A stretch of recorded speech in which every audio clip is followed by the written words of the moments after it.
কে এসেছে? আসেন, ভিতরে আসেন। তোমাদের নাম কি? তোমাদের চিনি না। হলো লেদা ভাবি, ওর নাম হলো গু ভাবি। ও, সে তো খুব সুন্দর। তো আপনারও যান, কোথায় যাবেন?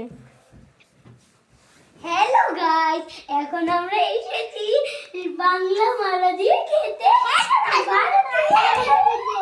চলেন সবার প্রথম আমরা এখানে গিয়ে এই শুনেন, আপনারা যে ঢুকে পড়েছেন, টিকিটটা আনেননি কিন্তু। আরে লেদা ভাবি কোনোদিন টিকিট দেয় না।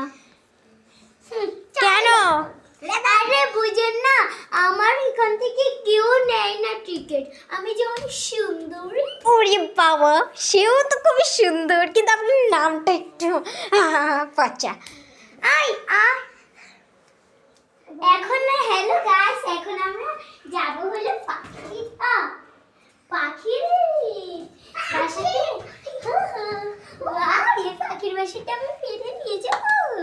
এই খবরদার, এই পাখির বাসাটাতে কেউ হাত দিবেন না, হাতটা কেটে ফেলবো। ওয়াও, যা, আমি এখানে আগে এসেছি না, তুই আবার এখানে পদ্মার নামিনী করতে এসেছিস। কত সুন্দর, কত সুন্দর, কত সুন্দর। অনেক ভালো লাগে। খবরদার, এগুলো আমি কিনে এনেছি। আর আপনারা পার্কে এসেছেন, পার্কের মতন থাকবেন। আপনারা এগুলো ধরেন কেন? হ্যাঁ, আরে আপনারা কিনে এনেছেন বলে আমরা পার্কের শিশু বলে ধরতে পারবো না নাকি? এই মেয়েটা তো খুব ফাজিল। উঠো।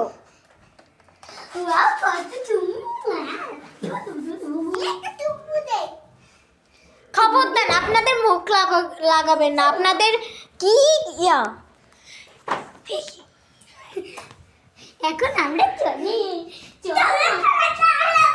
চল গু বাবি, এখন আমরা যাবো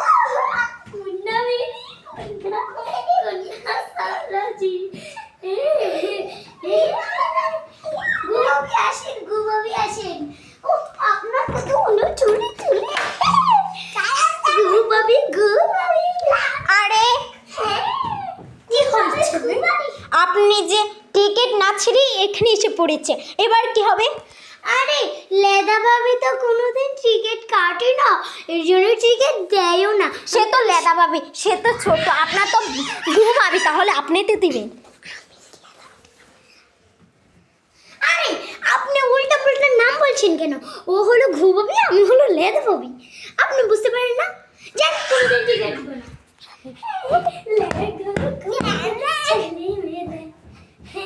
চলেন, এখন আমি টয়লেটে।